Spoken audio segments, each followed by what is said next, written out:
আজকে বাংলাদেশে এমন একটা অবস্থা চলছে যে অত্যন্ত দুঃখজনক হলো যে দলটি বাংলাদেশ আওয়ামী লীগ জাতির পিতা বঙ্গবন্ধু শেখ মুজিবুর রহমানের নেতৃত্বে সংগ্রাম করে স্বাধীনতা অর্জন করেছে, আজকে সেই দলকেই নিষিদ্ধ ঘোষণা করার চক্রান্ত এবং নিষিদ্ধ ঘোষণা করেছে। কোনো মিছিল মিটিং কোনো রকম কিছু করা যাবে না। আর কারা করেছে? যারা সন্ত্রাস করে জঙ্গিদের সাথে নিয়ে গণতন্ত্র ধ্বংস করেছে, ক্ষমতা দখল করেছে। ডক্টর ইউনূস, তার কোনো জনগণের ম্যান্ডেট নাই, সে কোনো নির্বাচিত জনপ্রতিনিধি না। সে যে পদটা দখল করেছে এই পদের কোনো অস্তিত্ব সংবিধানে নাই। শুধুমাত্র জঙ্গি আর সন্ত্রাসীদের দ্বারা চক্রান্ত করে, গভীর চক্রান্ত এবং সন্ত্রাস করেই সে এই পদটা দখল করে বসে আছে। এবং এসে এখন আমাদের কি আওয়ামী লীগকে নিষিদ্ধ করবে, অর্থাৎ মুক্তিযুদ্ধের চেতনা নষ্ট করবে। একে একে মুক্তিযোদ্ধাদের, তাদের উপর অত্যাচার নির্যাতন, আওয়ামী লীগের উপর অত্যাচার নির্যাতন, আমাদের আওয়ামী লীগ সহযোগী সংগঠনের নেতা কর্মী, তাদের উপর চরম নির্যাতন, হামলা মামলা দিয়ে প্রতিনিয়ত নির্যাতন করে যাচ্ছে।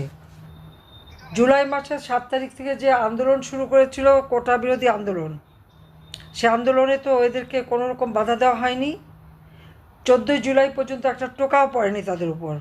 কিন্তু 15ই জুলাই থেকে যখন ওই মিছিলে গুলি করা, পুলিশ হত্যা করা, মেট্রো রেল সহ বিপিটিভি ভবন, বিআরটিসি ভবন,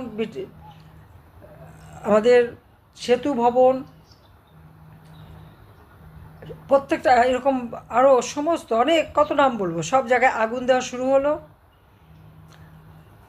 আর একদিকে অগ্নিসংযোগ, একদিকে হত্যা। 450 মতন থানাতে আগুন দেওয়া, অস্ত্র লুট করে নিয়ে যাওয়া এবং সেই সাথে হত্যাকাণ্ড ঘটানো। পুলিশকে মেরে পা বেঁধে ঝুলে রাখা, আওয়ামী লীগের নেতাদের মেরে, কর্মীদের মেরে পা বেঁধে ঝুলে রাখা, যুবলীগের এক নেতা তাকে মেরে পা বেঁধে ঝুলে রাখার মতো এই ধরনের অমানবিক কাজগুলি তারা করেছে। আর সেই অবস্থায় এখন আওয়ামী লীগের উপরে হামলা সব কিছু করে, অত্যাচার নির্যাতন করে, আর আওয়ামী লীগকে ব্যান করে, নিষিদ্ধ করে। এরকম একটা অরাজক পরিস্থিতি। এরা নাকি বৈষম্য বিরোধী আন্দোলন নিয়ে এসেছে। তো বৈষম্য বিরোধীরা তো এখন বৈষম্য সৃষ্টি করছে। উচ্চ আদালত সেই রামদা, চাপাতি, চাইনিজ কুড়াল, লাঠির সোঁটা অস্ত্র নিয়ে চিফ জাস্টিসের এজলাস এবং চিফ জাস্টিসের বাসা আক্রমণ, তিনি পদত্যাগ করে চলে গেছেন। এর মধ্যে অনেকগুলি জজ সাহেবকে তারা জোর করে পদত্যাগ করিয়েছে। স্কুল থেকে নিয়ে শুরু করে ইউনিভার্সিটি পর্যন্ত শিক্ষকদের উপর জুলুম, তাদেরকে জোর করে পদত্যাগ করানো হয়েছে। ছাত্রছাত্রীরা শিক্ষকদের অপমান করে, বেয়াদবি করে।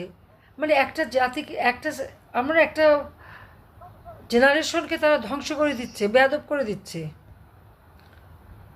যারা এইভাবে মানুষের সাথে দুর্ব্যবহার করতে পারে, নিজের শিক্ষকরা অপমান করতে পারে, তাদের ভবিষ্যৎটা কী?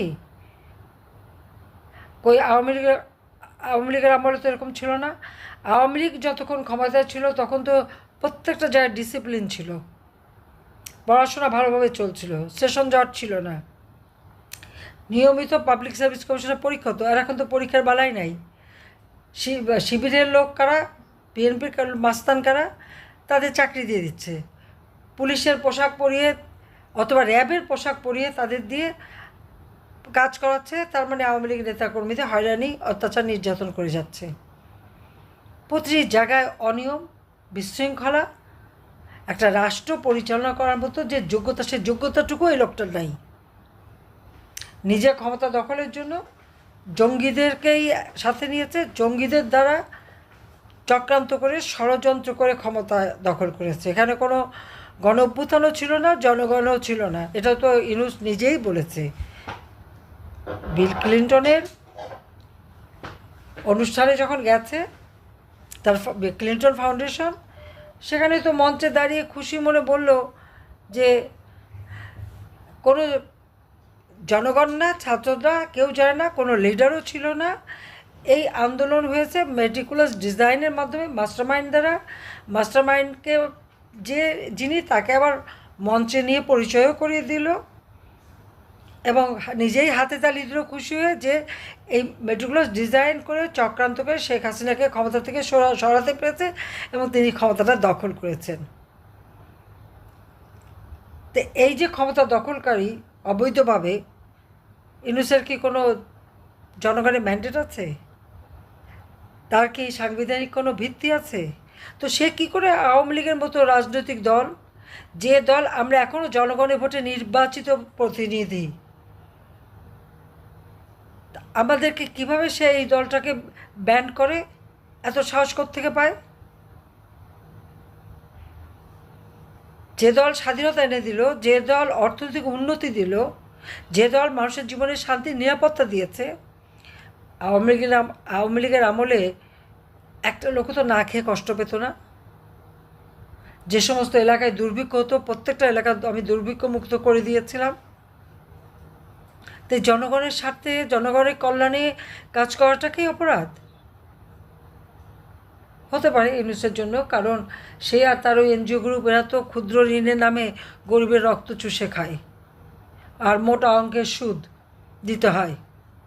তাই সুদ খরচকে ক্ষমতা দখল করে আমাদের দেশটাকে ধ্বংসের দিকে নিয়ে গেছে।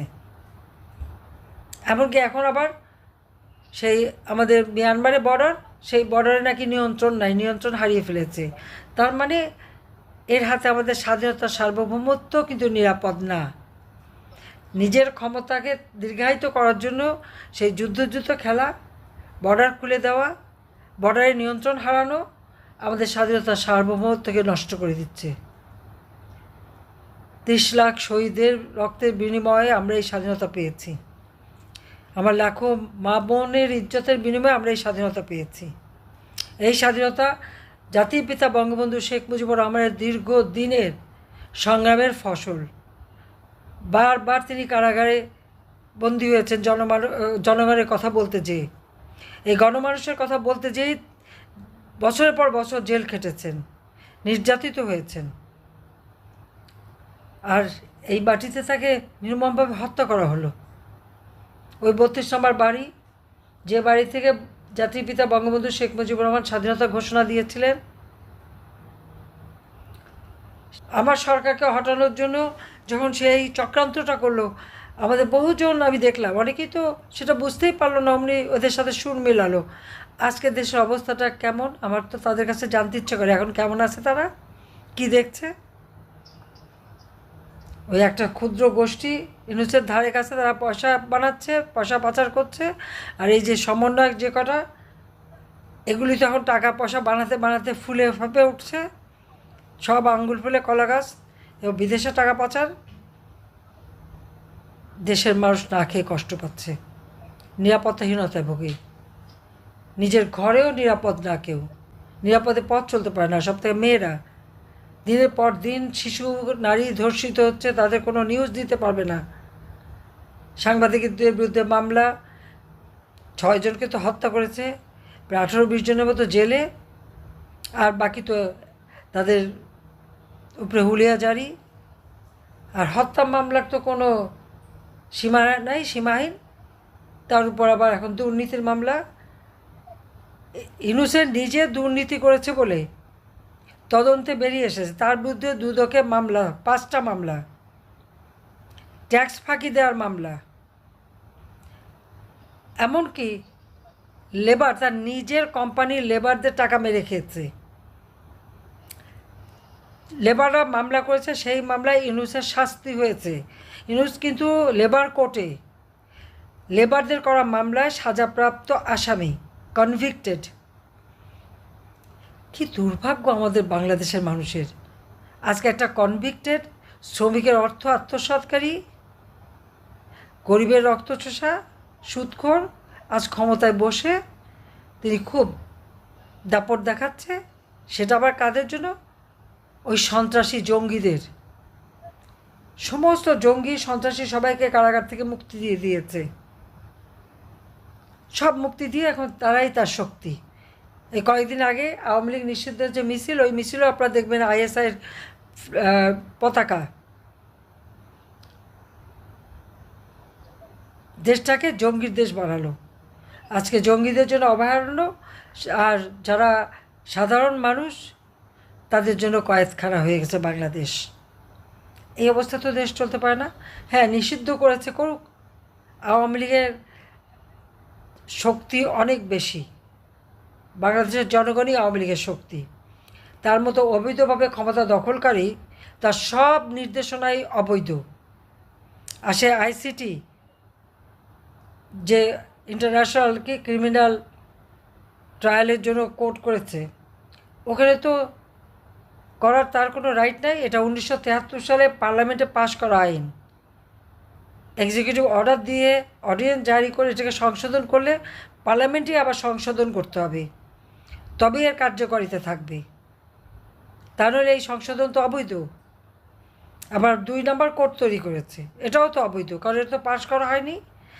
যেখানে মানুষের জীবন মরণের কথা, সেই আইন পার্লামেন্টে যদি পাশ না হয়, আর ওই আইনে যদি কাউকে সাজা দেওয়া হয়, তো যারা সাজা দেবে তাদেরও একদিন বিচার হবে।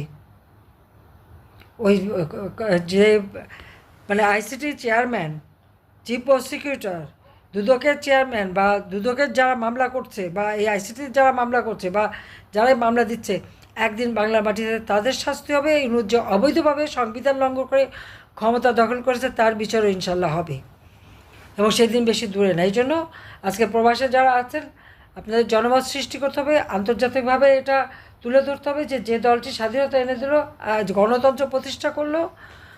জনগণের কী ছিল? 75 সালের পরে মানুষের ভোটের অধিকার তো ক্যান্টনমেন্টে বন্দী ছিল। আন্দোলন সংগ্রাম করে জনগণের ভোটের অধিকার জনগণের হাতে আমরাই পৌঁছে দিয়েছি। আমাদেরই ছেলেমেয়েরা জীবন দিয়েছে। শহীদের তালিকা দেখা গেলে দেখবে আওয়ামী লীগ বা আমাদের ছাত্রলীগ, যুবলীগ, তাদেরই রক্ত ঝরেছে। আর সেই দলকে সে নিষিদ্ধ ঘোষণা করে, এত বড় দুঃসাহস। কাজে এর বিরুদ্ধে সর্বতোভাবে সংগ্রাম করতে হবে, আন্দোলন করতে হবে, একে ক্ষমতা থেকে হটাতে হবে, এবং দেশকে এই জালেমের হাত থেকে মুক্ত করতে হবে। এবং আপনারা প্রবাসে আছেন, দেশেও আপনারা খবর নেন, এবং এর বিরুদ্ধে প্রতিবাদ গড়ে তোলেন, এবং যে যেখানে আছেন সেই দেশেও আপনারা এটা তুলে ধরেন যে এতটা অগণতান্ত্রিক এবং জঙ্গি, আজকে জঙ্গিদের নিয়ে সে দেশ চালাচ্ছে, দেশটাকে জঙ্গি শাসন করছে, এবং জঙ্গিদের বিরুদ্ধে অভিযান অব্যাহত থাকবে। এটা আন্তর্জাতিকভাবেই সবাই চায় জঙ্গি মুক্ত হোক দেশ। কাজে সেটাও আমাদের ব্যবস্থা নিতে হবে। তা আমি এই কথাই বলে সবাইকে ধন্যবাদ জানাই। সবাই ভালো থাকেন, সুস্থ থাকেন। খোদা হাফেজ। জয় বাংলা, জয় বঙ্গবন্ধু, বাংলাদেশ চিরজীবী হোক।